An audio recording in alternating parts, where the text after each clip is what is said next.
บ่ฮู้ว่าสาเหตุที่แล้วย้อนเหตุผลหยังความผิดหวัง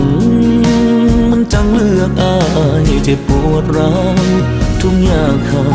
ให้ตายแบบบ่มีเจ้า